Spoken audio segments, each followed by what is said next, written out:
Y'all, Tory Lanez just crashed out big time. The California Court of Appeals just shut him down, rejecting his petitions to bring in new evidence for the Megan Thee Stallion shooting case. And this ain't just some small L. This move basically locks Tory into serving his full 10-year sentence. No shortcuts, no sneaky loopholes. But trust me, it gets crazier. So here's the deal. A 3-judge panel looked at Tory's filings and basically said, nah, his lawyers had filed habeas petitions asking for new evidence to be considered, but the judges denied both, saying Tory's team failed to provide any solid documents backing up their claims. In plain English, Tory tried to argue that DNA testing in his case wasn't done right, that Megan's ex-best friend, Kelsey Harris, was pressured and that his driver had a news story that could have cleared him, but the court said none of that was admissible and some of it was just straight up too late to matter. That's legal speak for you showed up empty-handed, bro. Now, Tory's legal team really thought they had something. His new counsel tried to bring in a statement from his old driver, Jaquan Smith, who drove Tory, Megan, and Kelsey from Kylie Jenner's party the night of the shooting. Smith now claims he saw Tory trying to grab the gun away from Kelsey when it went off. But here's the catch. The trial record shows Tory's old lawyer already knew about this dude and deliberately chose not to call him, worried it would mess with holiday scheduling. The appellate court literally calls Smith's new statement inadmissible. Then Tory's lawyers tried to bring in a new affidavit from a security guard who claimed Kelsey admitted she shot the gun. Problem, that affidavit was signed nearly a year ago and only got dropped right before oral arguments. The judges weren't having it, saying Tory's team failed to justify the delay. Basically, too little, too late. Now, here's where it gets shady. At trial, experts said Tory's DNA wasn't found on the gun magazine, but he couldn't be excluded from the DNA on the actual gun. Tory's defense swore that DNA tests were sloppy and biased, but when he tried to push that in his habeas petition, the court shut him down again.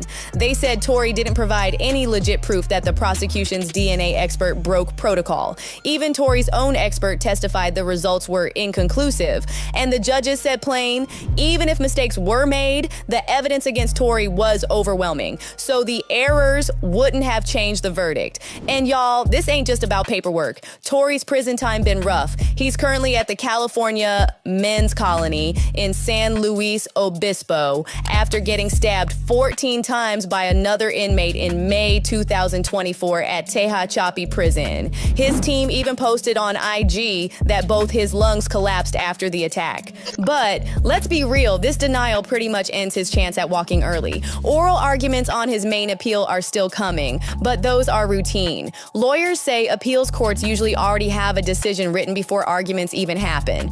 Translation: Tory's fate is basically sealed. While Tory's fighting from behind bars, Megan's moving forward. She's not only still performing, but also in court too, this time suing blogger Milagro Cooper for defamation, claiming Tory and her worked together to smear her name.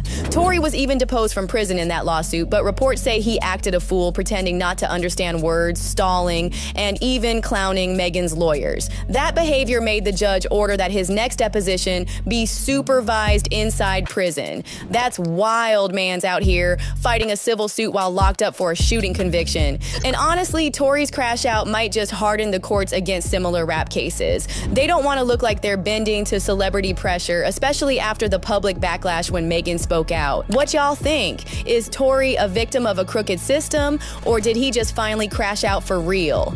Drop your thoughts in the comments.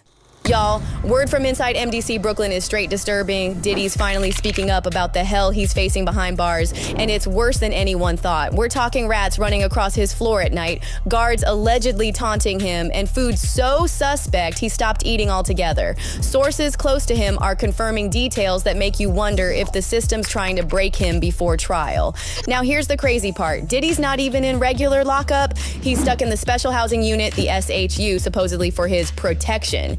Former MDC Brooklyn warden Cameron Lindsay told TMZ that putting him in general population could be a death sentence. Harming someone as famous as Diddy would be a badge of honor for certain inmates. But SHU isn't luxury isolation. We're talking a cell smaller than 10 by 10, no windows, and a concrete slab for a bed. No TV, no books, no real privileges, just 23 hours a day staring at four walls. And that one free hour, it's still in a cage. Before we get into what he says guards are doing to him, you need to know the environment here has been called one of the most violent and neglected in the federal system. Even Casanova's lawyer once described MDC as chaos with bars, fights, assaults, and guards who play by their own rules. According to reports citing prison insider Krause, Diddy's been forced to sleep on a cold concrete floor, and when the lights go out, he's literally dodging rats crawling through the cell. This ain't exaggeration. Past inmate lawsuits against MDC detail rodent infestations so bad prisoners woke up with bites. And yet other high-profile inmates at MDC reportedly got mattresses, reading materials, even radios. Diddy? Nothing but the floor and the sound of vermin in the walls. So here's where it gets crazy. Foul sources claim Diddy had stopped eating entirely after guards allegedly hinted his meals had been contaminated. And we're not talking spit in the soup rumors. They allegedly taunted him that his food might be laced with human feces. Now, if Diddy thinks his own food is a weapon, that raises the question, is this intimidation or something deeper tied to his case? His legal team has already tried to get him transferred, but requests were denied. The official reason? Safety. Unofficially, insiders say MDC staff don't want the headache of moving such a high-profile prisoner.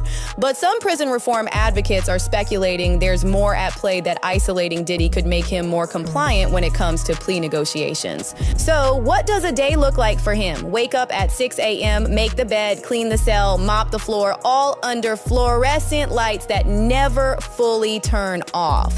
3 showers a week, meals pre-portioned to total 1,800 calories a day, sitting in warming boxes long before delivery. He can technically buy snacks or coffee from commissary, but that requires trust in the system delivering it, which right now he clearly doesn't have.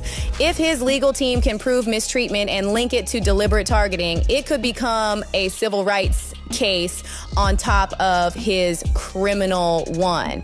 But that would also mean going to war with the Bureau of Prisons while still in their custody, which you can imagine how risky that is. So the real question now, will Diddy push back, or will he play along until trial just to make it out alive?